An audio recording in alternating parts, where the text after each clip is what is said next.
Boom. What's going on, everybody? David Breedlove back again for Recovery and Riches. We went from rags to riches, rags to riches. We went from rags to riches. Look at how far we come, and to think it's the beginning, yet we're far from done. We didn't make it as a scholar, but we're far from dumb. And ain't nobody wanna see us, we're too far to run. Yo, to think we were chilling in bandos with dirt on our shirt, kinda looking like camo. Whole rack full of shoes, and before it was sandals. Got lights in the crib, so no more burning candles. I remember taking a bus, living in the ghetto, thank God it just never stuck. Now we pushing even harder, no longer rely on luck. Went from bags up in the arms, some keys and go start the truck. Homie, we never taking a break, time is wasted. All right. So today I want to talk about things that you can do to start to increase your financial education and be more secure with your finances today. Right. So this is if maybe you don't, and let me turn my light up a little bit here. So this is maybe if you haven't had been very far in this journey, but you're wondering things that you can do in order to, increase your financial security and start to get yourself onto the path. And basically what I want to talk about today is, there's books out there that can really help you with your growth as far as, starting to change that around. Right. In the last episode, which if you haven't watched it, I talked about Robert Kiyosaki's Rich Dad, Poor Dad. And the reason that this is such an influential book to people that, are looking to increase their financial education is because you find out that we haven't really been taught much of a financial education, and the stuff that we have been taught is wrong, right? And I think that we all know that deep down. And if you don't know what I'm talking about, what I'm referring to is that, we go to school, grade school, college, all these things, and we're not really told what the purpose of it all is. And, most of the stuff that we learn, we never use again in life, right? So the stuff that I'm talking about is, like maybe like calculus and all these things. I mean, for the majority of people, these things are kind of irrelevant after you get out. And we're told that we want to save money, right? That we need to save our money. And what Robert Kiyosaki talks about in this book is he talks about, the cash flow quadrant, but more importantly that, the American dollar is not really, I mean, it's currency, but it's not backed by anything anymore. And the best thing to do with fiat currency is try and make more money out of it. And what most people do is they take it and they buy things that they think are assets, like cars and houses and all these things, because they think that, oh, well, if I buy that, then I have, some sort of financial security, you know what I mean? And that's not really so much the case. Um, you look at people that lost a lot of money when the housing market crashed before. It will happen again.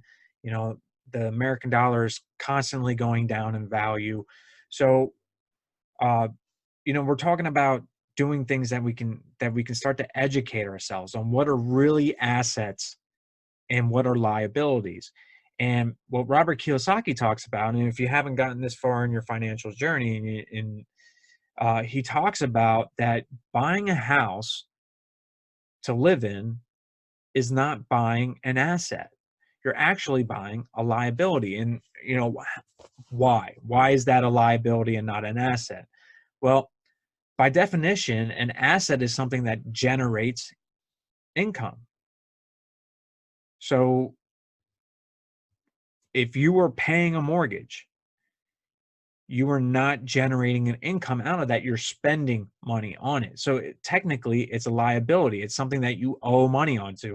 If you have a mortgage, you have debt involved in that. Now, it's not to say that you can't buy a house and it be an asset.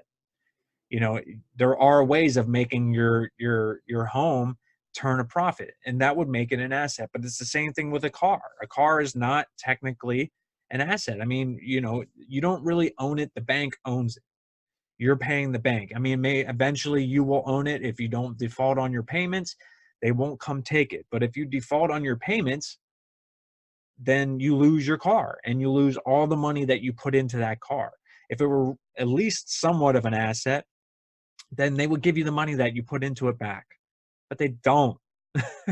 So that's basically what he's talking about there. Now, with real estate and stuff like that, there's definitely ways of making even a personal home generate an income, whether you're, renting out a couple rooms, maybe you have a guest house that'll cover the mortgage. Then you have something going for you. But basically, what considers something an asset is what they call cash flow, right? So if you're breaking even, at least you're not in a negative cash flow. So you're at least breaking even on it, and the property is paying for itself. So as long as everything goes that way, the house is paying for itself. That's a great asset for somebody to have. I mean, you don't have to be generating a lot of money to make that a good deal. You could just be breaking even on it. That's still a great deal because you're building equity and all that kind of stuff. But for the most part, if you're just buying a single family home to live in with your family, that's technically an asset unless you've paid for it outright.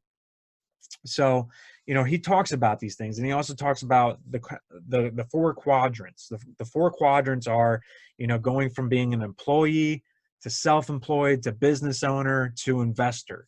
And, if you really want to change your financial circumstances, you will move all the way to the investor, because ultimately the difference between what a rich person does and what a poor person does is a poor person. I'm not saying you're impoverished. If this is you, what I'm saying is you're not top 3%. I'm not there either. So don't think I'm picking on anybody, but I'm working my way through the quadrants right now. I'm a business owner. So I've gone from self-employed to business owner, and now I'm working on becoming an investor. So what I'm saying here is that generally what the poor class does, middle class, low class, what they do is they trade their time for money. Okay. I'm worth such and such an hour. If I go work 20 hours this week and I'm $20 an hour, I'm making $400. So like, that's basically what it is, right? You trade your time for money. What the difference between what that and what the elite do, or the higher paid people out there, is they trade money for time. Okay. And the reason that this is done is because you can always get more money, but you can't get your time back. So that's the difference between what the lower class and the upper class do. Is the lower class will trade money for time, or I'm sorry, trade time for money, and the upper class trade money for time. Yeah. Just double checking there. So anyways, now once you adopt this mindset, it'll start you down this journey of, trying to increase your financial education.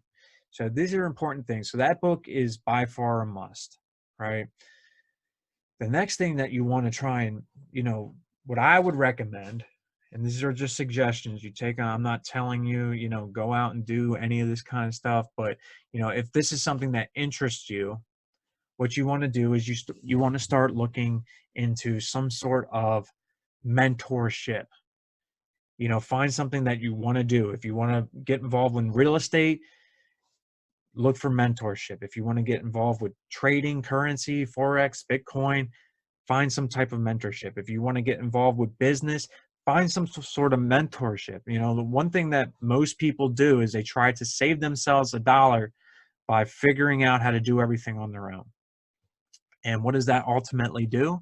It ultimately makes you spend way more time. And you might run out of money in that time frame. Whereas if you were just to find the right type of mentorship in the beginning, you would accelerate your chances of getting to where you need to be. Okay, so that's another thing, with people that want to get involved with business with me and my partner, with the Clever Money Makers. Before we even get into that, we put them into our Facebook group because we want them to see what it is exactly we do, how it works, and make sure that it's a good fit for them. Because I want people that have a desire to change their circumstances. I'm not looking for people that need change. I'm looking for people that want change. And once I made that distinction and I started working my way in that and put my business in that direction, at first I was looking for people that needed help. And what that got me was a bunch of people that just needed a bunch of stuff. But when you find somebody that wants things, which if you're watching this video, you want change in your life, I would imagine. I'm not saying that so you go join my Facebook group. That's always available for you just to see what we're about. However, we want people that want change. So that is ultimately why I do all this stuff, because I'm trying to seek people that want change in their life, and people that are on YouTube, people that are on Facebook, that are on Instagram, and they're searching motivation. They're searching, how do I do this? These people want change. So ultimately, I'm putting this information out there. If you guys just want to use it to change your circumstances on your own and you're successful at that, or you want to use it and go forward towards a different route of what I do, more power to you. But ultimately, this is a way of me finding people that want change. And that's who I want. So I needed to figure out what I wanted. I thought I wanted people that needed change, but that didn't work. So I had to change my whole business operation. And I had to figure out, well, how do I find people that want something different? And I found that putting together content like this and actively seeking out people that want change, that was when and where my business got. So my next suggestion for you would be find somebody to mentor you. So if you're in the recovery process, think of it as like a sponsor. Find somebody that's going to sponsor you, that's going to help you, point you in the right direction so that you don't have to make the same mistakes that, say, I made, right? Or I took in the beginning, I went the hard way, tried to do it all on my own, didn't understand why it wasn't working for me, right? Until eventually I found a couple people that would mentor me and put me in the right direction. And that's when I started to gain traction, right? So having a guide is very, very important. Make sure that it's somebody that's happy, they have something that you want in life, and that, they have the time to be there for you and help you in your journey. So that would be number 2, and then 3 would just be, actively doing what this person tells you to do. You can't tell how to help you. All right. So I want everybody that joins my business, I want them to find people that want change too. Right. So I try to teach people how to do this, how to make valuable content, put it on the internet to attract people to you, to ask you, well, what is it that you do? How do I get involved? To get them into the Facebook group, to get them involved, to get them active, right? I teach people how to publish, and publishing is just that, putting out videos and blogs and Instagram posts and podcasts and all that kind of stuff. I teach them how to do that because that's what's going to help them get the most success, right? And the reason that I made this particular podcast is because most of the time, recovering addicts and recovering alcoholics already know how to do this stuff. You guys are at a serious advantage here because you already have a lot of the tools that most normal people don't have. Most normal people aren't comfortable sharing when they don't know what they want to share about. Right? Most people aren't comfortable taking suggestions. Most people aren't open-minded. Most people aren't willing. I don't know if that's a shocker to you guys, but most people aren't willing to do what it takes to be successful. But if you've put in work in one program, this is a very similar program. Basically, the recovery process is the same way whether you're recovering from drug addiction or you're recovering from your 9-to-5 job. Right? It's about changing your mindset. It's about being open-minded. It's about taking suggestion. And then the last thing I want to talk about real quick is something that I recently started to do. And this is not to say for people to go out and start doing this. The reason I'm doing it is because, one of my mentors, he suggested this to me, and I wanted to, present it to you guys as maybe an option as well, if you're in the situation to do this. Okay. So, my recent venture was, I was told that if you want to attract a couple extra $1,000 into your life a month, then start having God's money, which God's money is gold and silver. So the theory behind this is that this is real money. No matter where the US dollar is, say tomorrow it's just not worth anything anymore, silver and gold will always be worth money. Right now, this is 2019. We're in the month of October. Silver right now is about 1850 an ounce. It was in the recent past. Let me turn this light off so you guys can see it a little bit better. If you can, it's shining a little bit. There we go. Recently, it has been up to $40 an ounce. So right now it's down. It's not a bad time to start buying this. This is something that anybody can go out and start buying right now if you wanted to. Like I said, I'm not your financial advisor. I'm not telling you go out and buy gold and silver. What I'm just telling you is that, it was suggested to me, and I was told that if I wanted to increase my financial income a month, then have that amount in gold and silver. So that's what I'm going off of, and it's still a theory that I'm testing, but I believe in it because I'll tell you what, man, the second you're holding some real money in your hand, some silver or some gold, it feels like you really have something. So these right here, I'll take these out of here. So this right here, kind of small.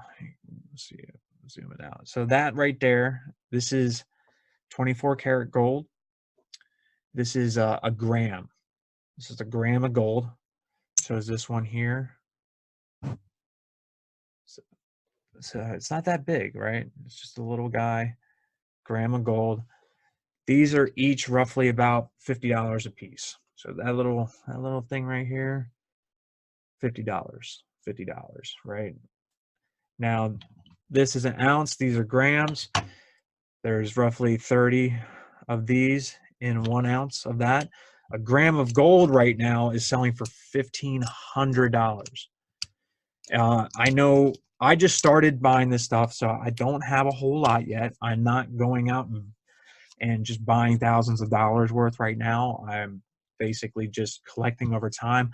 My intention is to not buy this stuff to sell it. I'm not looking to gain a profit off of it. I really just want it. If something ever happens, this stuff will always be valuable. These precious metals. And as long as the American dollar or any dollar keeps going down, this stuff will more than likely keep going back up. So, but like I said, my intentions are not to sell it. I just want to have the value of it. So, so these are the things that you can start doing. Like I said, I'm not telling you to go out and do this stuff, but you know what? Like, it can never hurt to have precious metals, right? Just make sure I got testers, all sorts of stuff, just make sure that you're buying off of reputable places. I actually got this stuff off of eBay. Some people were going to say, hey, it's a lot of fake stuff on there, but there's actually a lot of real reputable sellers on there as well. So it's up to you guys what you want to do, but I just wanted to share that, like wealth attracts wealth. We're talking about mindset here. We're talking about, doing things differently. There is no real security in saving paper money. They're printing it out. They're printing it off. It doesn't make sense to me to save that. Use that type of currency to to buy assets, to, you know, invest in yourself. But this kind of stuff, this is the kind of stuff you want to keep around, whether you're storing it somewhere safe for yourself or whatever. You know, I will keep you guys posted as to if I feel that this is really attracting wealth for me. But regardless of whether or not it attracts wealth, it cannot hurt to have this kind of stuff. So I hope anybody got something out of this episode, you know, of Recovery and Riches. It was you know, we're going to talk more about this kind of stuff too, but definitely, if you haven't gotten Rich Dad Poor Dad yet, I recommend that you do. Maybe I'll put a link for Amazon or whatever. I have it on Audible, on Amazon, all that good stuff. But you know, start today, right? It's always easy to think that, man, if I would have started buying this stuff 20 years ago, I would have been able to get an ounce of gold for, you know, a couple $100. But you know what? Like, the best time to plant a tree was 20 years ago. The second best time is to plant it right now. Start right now. I'm not saying go out and buy gold, but I'm just talking about your financial education. Start it right now. Don't worry about you're 34, you're 40, you're 50, you're 45. You're never too old to start changing your life for the better. All right. So everybody have a great day. Thanks for watching another episode. Like, share, subscribe. You know what it is. Peace. We went from rags to riches. Rags to riches. We went from rags to riches. Look at how far we come, and to think it's the beginning, yet we're far from done. We didn't make it as a scholar, but we're far from dumb, and ain't nobody wanna see us, we're too far to run. Yo, to think we were chilling in bandos with dirt on our shirt, kinda looking like camo, whole rack full of shoes, and before it was sandals. Got lights in the crib, so no more burning candles. I remember taking a bus, living in the ghetto, thank God it just never stuck. Now we pushing even harder, no longer rely on luck. Went from bags up in the arm to some keys to go start the truck. Homie, we never taking a break. Time is wasted being funny, go get it for heaven's sake. And if you ever losing focus, the street will elaborate. It's problematic for the addict, be savage and never wait. Homie, don't worry, we're counting blessings. The future is more than a Smith & Wesson. So come to the studio, catch a session, like winning took care of the old depression.